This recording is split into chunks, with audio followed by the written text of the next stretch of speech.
Hello and welcome to everyone. Thank you for joining us today for day 3 of the career life cycle panels. Over the course of the conference, we've had day 1 of the life cycle sessions, which talked about preparing students for a changing workforce, and day 2, which covered building student skills in and out of the workforce. Today, we're going to be discussing integrating promise programs throughout the student life cycle for career success. Promise policies seek to leverage higher education as a mechanism for improving the lives of all Americans. In today's fast paced and interconnected world, it's more important than ever to break down silos and make sure that every stage of the student life cycle, from cradle to career, is working together to support positive outcomes for students. The goal of this session today will be to look at how promise programs can intentionally support college students not only for academic success, but career success once they graduate. And as we are looking to specifically focus on college students in today's session, we have two great speakers who work directly with Promise programs who would like to discuss topics like career counseling, paid internships, the social and economic realities facing students, and how their respective organizations aim to support student communities. So today our speakers are Dr. Bennie Lambert, who is the Vice President for Student Success at Lone Star College, and David Rust, the Executive Director of Say Yes to Education Buffalo. At this time, I'd like to ask both speakers to just introduce themselves and give us a quick overview of your organization and talk about your Promise program and how they work with college students to help get a jump start into workforce preparation. Um, David, why don't we start with you? Great. Thanks, Anjana. Hi, everyone. My name is David Rust, Executive Director with Say Yes Buffalo. We're a Promise program located in Buffalo, New York. We're around 8 years old, and our signature component when we launched was a scholarship promise, similar to other models around the country for every graduate of the Buffalo public and charter schools. Under our model, students can attend any institution, public institution in New York State, of which there's over 70, and 100 private colleges around the country, including our local colleges, regional colleges, and national colleges. So it's a great opportunity for economic mobility for students in the city of Buffalo. But as we launched, we knew just a scholarship promise wouldn't be enough. And one of the big differentiators around Say Yes Buffalo is comprehensive supports in our public schools and on our local colleges to help students access college and ultimately persist through. That's inclusive of social service supports in our public schools, mental health clinics, extended learning time, such as comprehensive Saturday academies, parent centers, mentoring, internships, extended learning time during the summers, FAFSA completion and financial aid forms the students prepare for college. Then once they're on campuses, there we also have college success counselors at our largest institutions, mental health clinics, and paid internships as well too, to ultimately to provide students access to the workforce. I would note when we launched Say Yes Buffalo, we were at a pivotal time in our community's history. Buffalo is the third poorest urban market in the country, and we've seen certainly racial and social segregation in our community for many years. When we launched, the graduation rate in our city schools had slipped to 49%. And we're really, really pleased that after 8 years, that graduation rate is now over 70% in full partnership with our public school district under the leadership of Dr. Kreiner Cash. So that's moved up 21 percentage points. Post-secondary matriculation has increased by 23%. And we've seen a 3% boost in students completing a post-secondary credential, a certificate, a 2-year degree or 4-year degree within 6 years. So we've been able to move the needle as a community on really critical indicators at really every step of the pathway, ultimately leading to good career options for students in a city that really needed it. We've got a lot of work left to do, but we've come a long way over the last few years through partnership, by moving the needle on the indicators I mentioned, and through our scholarship promise backed by comprehensive supports. Thank you so much. Bennie, could we hear from you? I certainly echo everything that Dave was talking about. I'm at a community college, and actually there are 7 campuses in the Lone Star system, and at all of them there is tremendous need for students. However, they all reflect different socioeconomic levels of the greater north portion of Houston, for lack of better description. The neat thing about College Promise and programs of that nature, College Promise in particular, is the fact that we do our best we can. I think they may call it wraparound services now, but even before we called them wraparound services, we called it connecting to the students, basically the students we recruited. And in reality, that's all the students at the community college. I always say there are basically two ways to graduate. You can graduate cum laude, or you can graduate like I did. Thank you, Lottie. Just glad to graduate. And it's with that thought in mind. Some of our students didn't graduate, they have GEDs. However, if we can get them connected with people on our campus that can help them migrate the system and get to the next level, we get to see most of them at graduation. We did a study about 3 or 4 years ago in our Pathways project, and we come to find out it was closer to 5 years before a 2-year student was walking across that stage. We did some research and found the reason, for the most part, is about 60% of our students are part-time due to having to work and things of that nature. However, students that we can get on scholarship and support, they're more likely to get out within 3 years or less, many in that 2-year quantity. And what we're seeing now with the wraparound service and support from people who connect with them from day one, we used to allow students to register just before official day. They've already missed 2 or 3 or 4 class periods. And what we found through the data is most of those students were not as successful as those who started day one. So we believe very importantly that it's important they get off to the right start the first day they're on a college campus. And that means being at class on time, things of that nature. And as a result of many of the students that come through with scholarship and support, they get to spend their time on the things that matter to their end product of learning in the classroom and meeting that faculty and the syllabus on the first day. And College Promise really tries to surround institutions, students in particular, with this opportunity. And it is an advantage. And they go from, we even give them a reception. Our entire system, we have, well, during the pandemic, we were at around 85,000 students, but we're closer to a full 90+ thousand students in the system. But those that participate in scholarship programs such as this, they have a higher probability of gaining an associate degree or certificate and or moving on to the next level, whether that's an immediate workforce or transfer into a 4-year. So super proud of that and being a part of that. Thank you both so much. We're so excited to have you here today and hear about your specific experiences on the ground working with students in these Promise programs. Now, over the course of this conference, we've heard a lot about the skills necessary for the jobs of today and tomorrow. And Promise programs, as I'm sure you both are well aware, offer a unique opportunity for students who might not otherwise have the means or higher education access to achieve the education and training required to be in demand by employers. How do you expect your programs to foster long-term employment and economic development within your communities, particularly with the environment driven by COVID and the economic shifts we've all seen? How do you think that might change your mission or your outcomes? Bennie, would you like to start? Sure. Well, we certainly have to take in consideration what's happened in the landscape of our country, the world, and education in particularly. Uh, Technology now is the quasi equivalent to learning a foreign language, a language you don't know or understand. And one of the emphasis since late March, when we really saw that we were going virtual for a great period of time, longer than we anticipated, we tried to create an attitude and an atmosphere through the faculty with the students of learning this virtual world. There are many who talk about it and all of those things. Many have the degrees in it, but they've never had an opportunity to be proficient, to apply it. I think now, as we look back, we're in really month 8, month 9 of this. Many of the students and faculty have learned at a level in which, because they had to learn, they did learn, and they made it a very positive experience.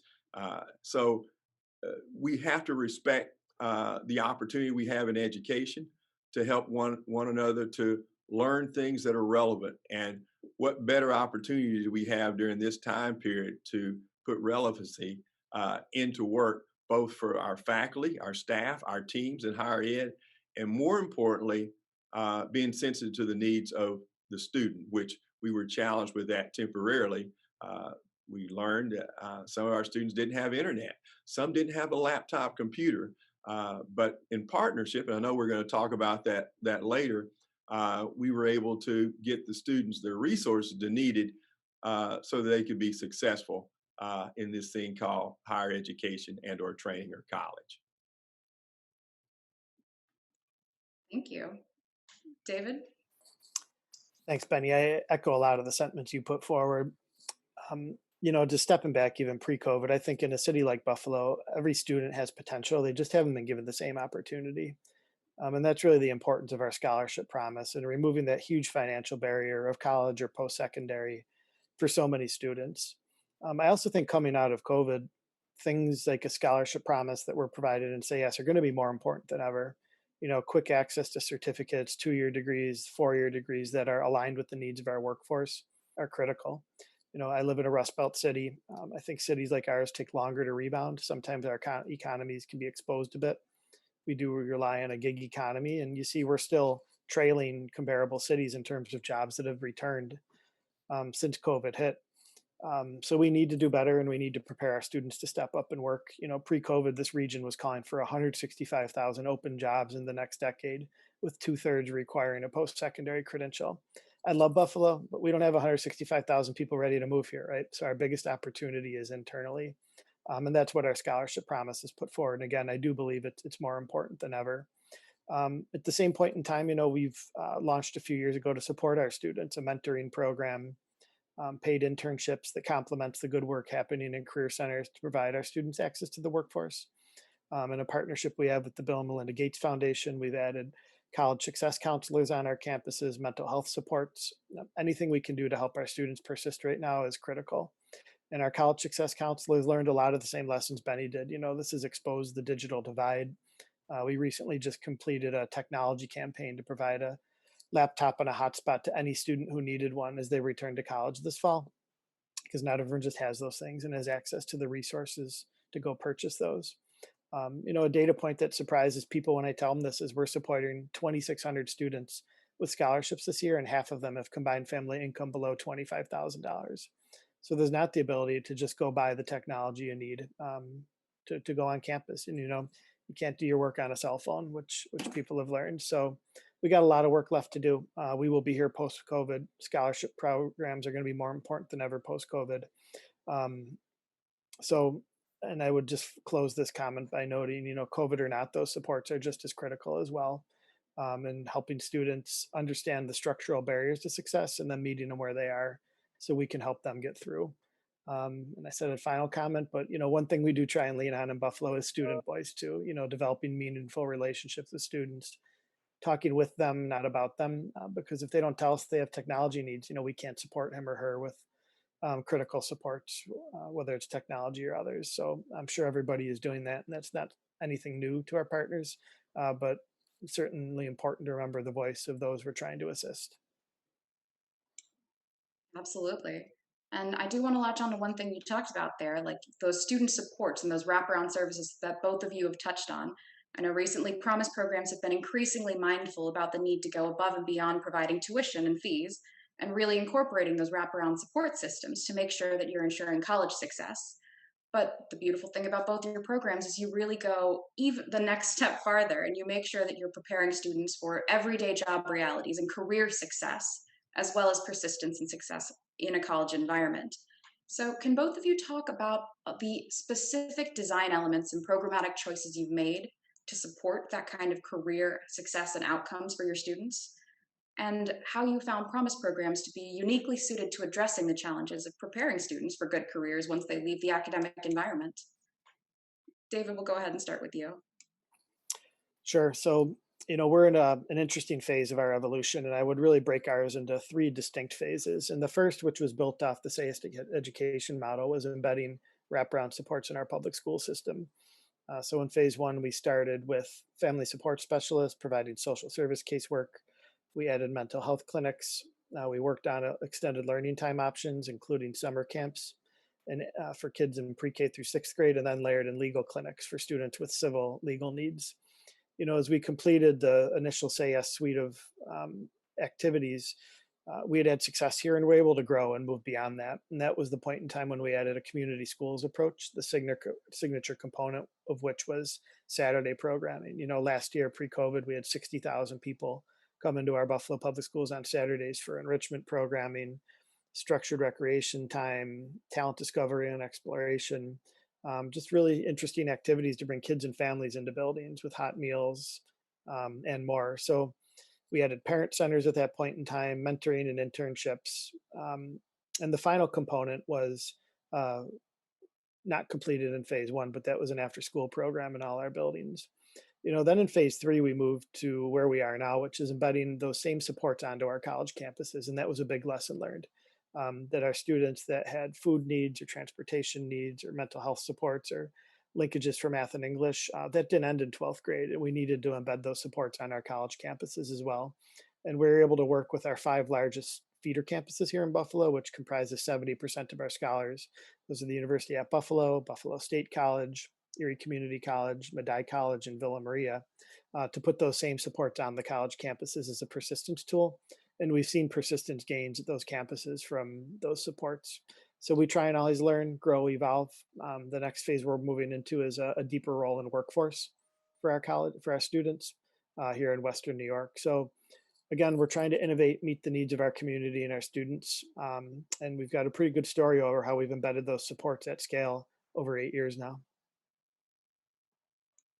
I love that idea of like continuous evolution and making sure that you're always growing and meeting the needs of your students where they are. That's wonderful. Thank you. Bennie, why don't you tell us a little bit more about Lone Star College? Sure, echoing a lot of what David just said. It doesn't, what's happening in the high schools come over to the community colleges. And one of the things I'm very proud of, I didn't start it, faculty did. And it, over about 4 years of looking at how to serve students, and that's across the board, we were looking at the success ratios of students. And what we did random, just checking their transcripts and things of that nature, the number of students who have W's on their transcripts and F's on their transcripts, pull randomly. And when you see the data, you go, what is going on? I thought more students were succeeding. And what we've come to find out, we had to put in some kind of intervention. And it's 2 words. It's called Early Alert. We have a program called the Empowerment Center. And it was really formed by faculty. They were working it part-time, making it work. And later we got to see the success of it. And as a result, now the student life program, or really the student success area, student activities area, has counseling in it that's shared. It has a couple of advisors that share it, and it has a food pantry. But the real crux of it, we talk about always trying to better communicate with the student. And we're kind of like buying a house or buying a vehicle. When it's time to sign at the bottom line, that says you read everything on there and the fine print, and it's about 7 or 8 pages, and you're in a hurry to get out, and you signed something, you didn't read all that. So they certainly communicated it to us, and if something happens later, they're going to throw that in our face and say, you signed this. It sometimes reminds me of financial aid. They have to sign it, but they don't understand what they're signing. The neat part, I think, that has been developed through our Empowerment Center has been a theme, an attitude of connecting with the student. And the area that spends the most time with our students is instruction, what's happening in that classroom. And over time, because this program was started by faculty, they talk more to other faculty than we do, perhaps. And as a result, it's grown to where it is a real program in our campus. We've got it electronic now. And if there are members of a faculty's class, something's not going right, they think, they don't seem to be keeping attention. They may have an all-night job and show up to work. Or if they miss 2 or 3 class periods, early alert means you got to get them early. So we can get them early. And there is someone that within 12 hours, 24 at the max, will be in touch with that student on a personal level. And I can sum that up by saying uh, uh, we're no longer in our old communication method with our students, because on the surface we have so many, but in reality we have one student a bunch of times, and they're all different. They may ask the same question the person before, but treat them as an individual. They then have a connection. And I'm seeing through the Empowerment Center and the support through faculty, getting word out to the right areas, we can help students. David mentioned the CIS. Here in this area, it stands for Community in Schools. And it's an emphasis on mental health and serving students with agencies that are out there that may have a better bandwidth than we. We're in the northern portion of Houston, but Houston is big, and they can sometimes provide services that we may not be able to provide. So we're using the foundation that they already have for the last 20 or 30 years working in the schools. And we're one of the first community colleges to partner with an agency that started helping students in the high school coming over to our community college. So it's not foreign to the students when they say a CIS professional will be helping you. They get it. We're all connected. They just have a semi-different title, but we're on the same team. Thank you. And you're absolutely right. So much about it is the interconnectedness of these services. You know, there's a lot of people out there trying to do this good work to support students, which actually brings us to our next question. Supporting both academic and career success is no small undertaking. So, how are your programs attempting to break beyond just the resources of your institution to partner with other organizations to accomplish these goals? So, all of our audience members, I'm sure they'd really like to know how you manage to break through silos to really kind of build the cross sectoral partnerships that kind of access the resources or even like state specific resources that make these outcomes that you're looking to see a reality, or how you capitalize on the experience of other people who are providing services to fill a lot of these needs. Um, Benny, why don't we go ahead and come back to you? Fantastic, fantastic. Given that we're talking College Promise Careers Institute, I'm going to make it twofold. One, Lone Star College is a community college system, so we're big. And there are advantages when you're able to take advantage of your bigness. So as a result of that, we are able to partner with many of the state organizations, county organizations, even federal organizations that help support the needs of our community. We kind of start there first. We work real smart first by starting there, and then we work hard by making certain we involve our local community. Because every community college that we have, and we now have 7, all have started because members of this greater community said, we want a college for our community. And that doesn't happen overnight. It usually takes years. But when the community speaks up and wants to have such, not only do they support it, but they also find ways to help support us through endowment because of the businesses and the affiliations that they may have. They let us know, and through our foundation office and other areas that we have for what, simply put, it's support for students and programs at our college. During the hurricanes that we've had, we actually started a construction trades program where literally it's a workforce program designed in a short period of time to give a student the skill set to reconstruct, to build. I look back and think about that program. Had I known how to build a house 30 years ago, just a few years of building a couple of houses and you've got a pretty good, 1, career, but 2, business that everyone needs to know how to build something if you have that skill set or that training. So seeing the opportunity for students to relate to the community through the founding fathers, for lack of a better word, of the community college, and those same students getting jobs still in the metropolitan area of where they got their training is a win-win back to the community. As David was saying, there's not 165,000 more people coming in perhaps to Buffalo, but taking advantage of corporations who come in because of the location and things of that nature, and our leaders working with the workforce out there saying, we can come there if we can get that kind of workforce, allows us to change, to sunset some programs that may not be as high demand, to new programs such as cybersecurity. We just started a 4-year degree in cybersecurity at a 2-year college in partnership with a couple of other colleges and universities. And it's really pretty timely. Cybersecurity, we're all online. We're all doing so many virtual things, and the security of online, both learning, teaching, and you name it, is always at stake.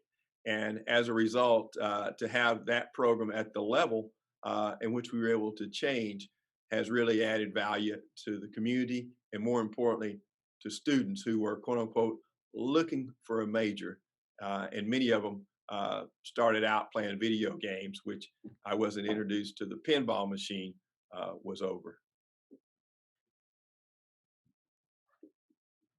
Thank you, Benny. What about you, David? Can you tell us a little bit more about the kinds of partnerships you've managed to forge that have really helped move your mission forward?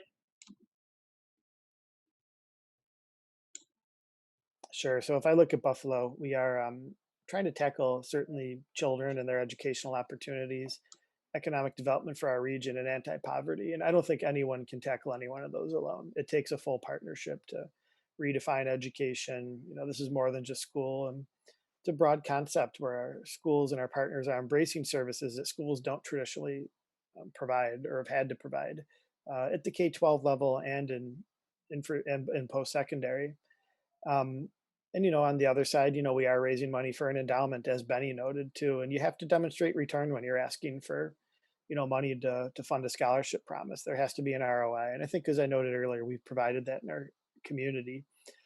But in terms of the partnerships, we've leaned on a collective impact model to do so. And I know every 3 weeks we meet at one of our public high schools, and present is our county government represented by social services, our city represented by our deputy mayor. We have the school board president there, one of the members of our superintendent's cabinet for the Buffalo Public Schools, representatives from a couple different parent bodies. We have 4 college presidents present, the chief of staff for our majority leader, and our state senator at the state level. Both our union presidents are represented, and philanthropy. And our take is it takes that type of collective impact work to do this together. And it takes braided funding stream and a commitment to do so.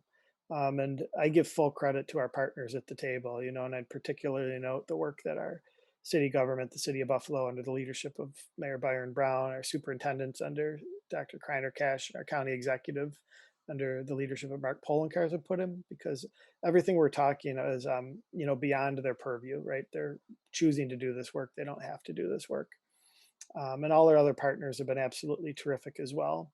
And it all started with the scholarship promise. That was an easy thing for our community to get behind, which was, college and post-secondary access for all. So that collective impact model has worked. I'd say the beauty of it is it can be replicated. Every city has the same assets that we do. And it's a choice to identify some common goals, some measurables you all agree on, and work together with shared activities. And we've had good outcomes in Buffalo. We're not done, but that can happen in every community. So I firmly believe in that collective impact model. It's worked for us, and it can work for others as well. It's really great to hear how heavily involved the leadership in your city seems to have gotten into your Promise program. It's really wonderful to make sure that you have that huge coalition of people coming together. That being said, I'd love both of you to expand a little bit more on how you've used your Promise programs to kind of bridge education and the business sector specifically. So, how do you get employers involved in this model using Promise? And how do you use that to help ensure career success for your students that are going through being Promise scholars? And either of you can jump in.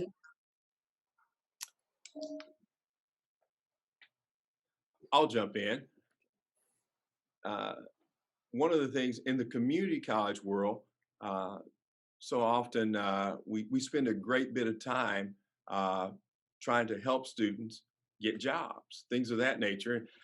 So much to the effect that we have real professionals in our placement area, and uh, they're very professional. They help students get their resume ready, and usually anywhere from 2 to 3 times each semester, we'll have anywhere from 50 to sometimes up to about 75 different employers from the area. Many are national employers. Uh, Come to a site on our facility. It's usually the learning commons, the cafeteria area, and they'll set up. They'll have, Army is always there. Our military is always there. They'll have all kinds of things that they're great. I mean, they're in full force. But the picture I'm trying to paint, just as at the 4-year schools, many of those same companies recruit.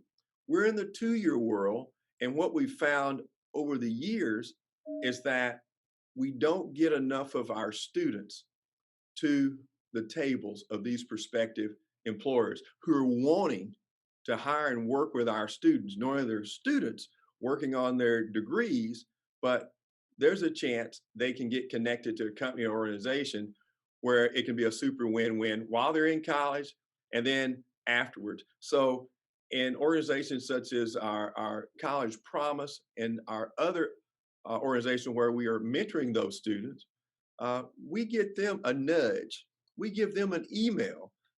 We give it to all the students, but the difference is they're working with someone who's they know and have been working with them. So they have someone who is connected to them and they go and show up. I can tell the story of a student who was in one of those programs, and I still remember he went to a company. I won't call the name of the company, and I was asking the student right before the person who was representing the company. I said, how'd you select a job like this? And the job was they made the window, the drive-through window at your favorite restaurant.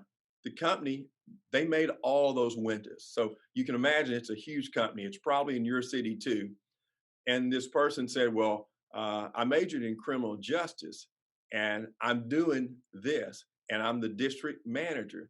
He'd only been out of school for 4 years. And I said, how did that happen?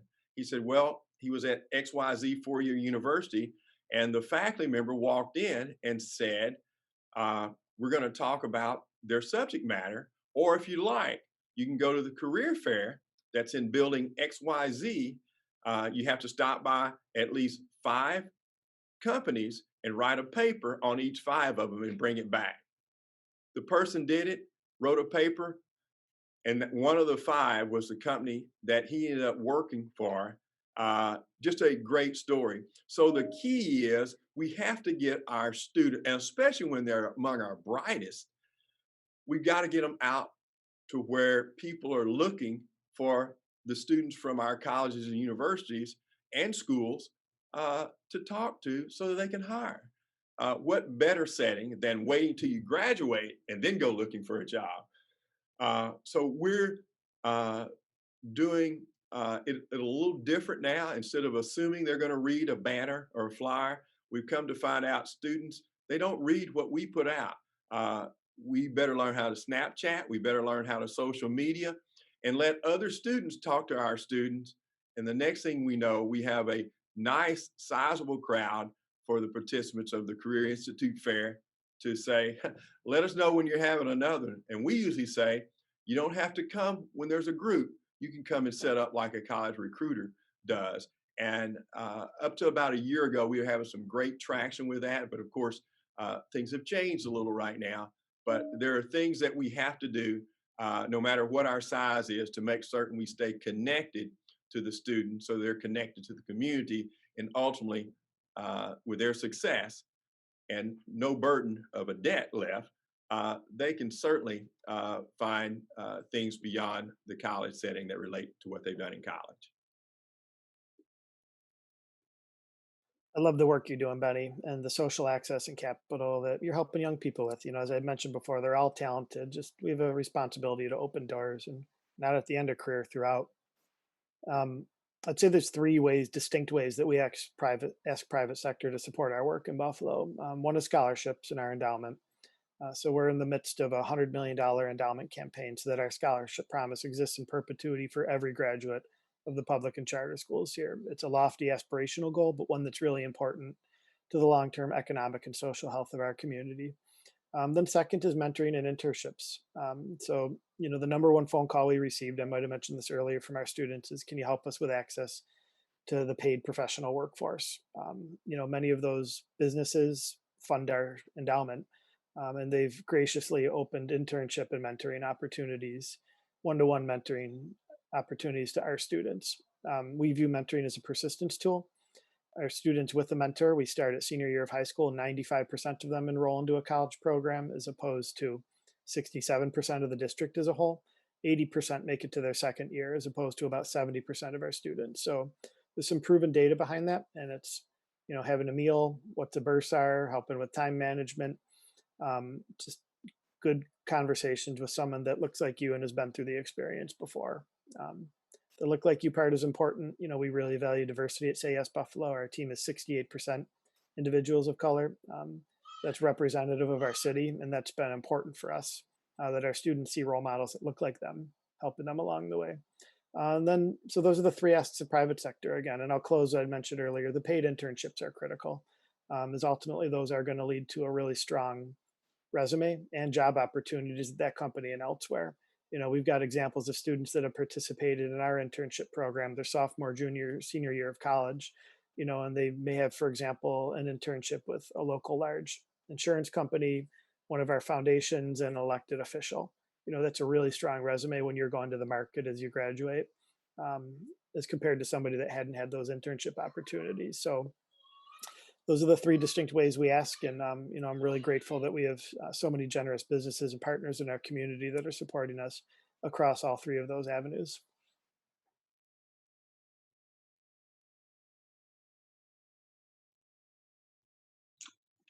Excellent. Thank you both so much for your insights.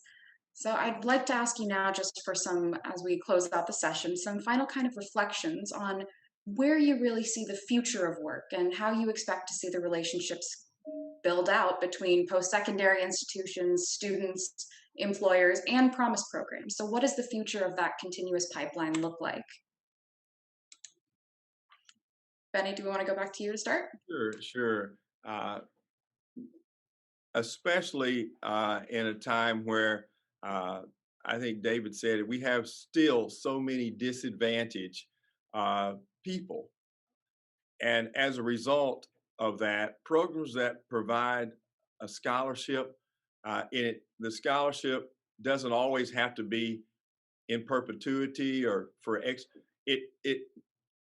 what it does to a student, and I see it, it gives them something that really money can't buy. It's confidence. It's a level of someone's believing in them. And because we kind of treat them a little different, uh, when I look back and analyze it, we kind of treat them all in the same category, but we talk differently. For example, many of the scholarship recipients, when we bring the president to dress them, they know what that is. I mean, it's like they want to shake the president's hand. Some of my other students who their parents really said, "You're going to go to college, or you're not going to be living here." Okay, so they're here, and we're glad they're here. We have to mentor them uh, almost as soon as they're on campus, so that they really have an opportunity to get on track, get off to that great start, and then realize they're going to meet people who, just like them, the most important thing they bring is their name. We think their name is very important. We want to get their name right. Even my president, initially, her name is hard to pronounce, but once you've heard it pronounced once, you go, "Oh, I got that." And it's the same with our students. Once they feel like you take an interest in them, it's amazing the kind of influence you can have in helping them get resources that they normally would not have gotten. And that's what College Promise does in many, many instances. It's a seed that sends up a red flag to the rest of our college community, because we'll have a reception for our college promise recipients, and we're all rallying to clean up some area. And what should we give them? The main thing that we can give them is encouragement, congratulations again, because when you think about it, once they graduate, they don't get too many other opportunities to relish in that light and still be in that light. So we really, really believe that the human resource piece is very, very important. And now we're going to technology. It's still important. You've got to be kind. You can tell a kind attitude on the phone or on the website with a smile. So can the student. So we're looking at a lot of different training programs, things that I call the spiral of confrontation. Sometimes it's not what you say, but how you say it, especially to a young entering college freshman. I've often said probably the most often asked question of a graduating high school senior or entering college freshman is, what are you going to major in? And deep down inside, they don't know. And most of us with degrees, you ask us what we majored in and what we're doing. The truth of the matter is, once they can get a comfortable feeling that that piece of paper, unless you're majoring in a particular certificate or subject matter, it doesn't mean you're smart anyone else. Doesn't mean you know any more than anyone else, but it does mean you spent time and someone has invested in you to learn how to learn. And now, because you've achieved that goal, that degree, that certificate, you're in a position now to do things that you could not have done without it, just because you have it. And then the last part we tell them, it's no good just hanging on the wall. You got to apply it. So that's what the exciting piece is, when a college promise scholar gets an award and ultimately gets their degree or certificate or transfers. That's the win-win. Dave was saying earlier about the return on the investment. We want those students that others have invested in, leaving us or you to select that student. We want them to be successful because they're fortunate to have others' money, others' resources to do some great things. And that's the way we can, in turn, say thanks to those who are doing what they're doing for College Promise and other organizations, and tell the student to pay it forward when it's their turn. Bennie, thank you so much. Tough act to follow, Bennie. Yeah, I think college programs are pioneering and innovative and critical to the long-term health and infrastructure of a city and to our country. I noted earlier that I think, coming out of this pandemic, and there's really multiple pandemics going on, certainly one longstanding one around race, and, we're in an economic meltdown and a health pandemic, but promise programs are going to be more important than ever in cities coming out of this. They should be a core part of what cities take a look at. You'll see outcomes for young people improve. You'll see social indicators move, economic indicators move. So again, this isn't just a feel-good factor. There's a real social and economic factor to the work we're doing. And I think cities feel good about it on the back end. You're redefining education. Certainly it takes work and time and political will. But every city can recognize the problem. I think it's how we are choosing to address these problems and provide solutions that is different, that is working. These partnerships are few and far between, but when you do them right, they're going to be great for a city, a community. So I hope to see more promise programs emerge. I love the work of the College Promise campaign and waving the flag for a critical initiative across our cities in our country. So thank you. Beautifully summarized. Thank you so much. David Rust, Bennie Lambert, thank you both so much for your insights and sharing your experiences with us and telling us about your promise programs. We really appreciate you being here with us to kind of let us know what the leaders are doing and what it looks like and what future progress looks like for the promise movement and for career success for students across the country. Thank you too to all of the audience members that have joined us for this session. Be sure to check out social media to see highlights from the session and recaps from other information and the other concurrent life cycle sessions as well. We appreciate you being here with us today.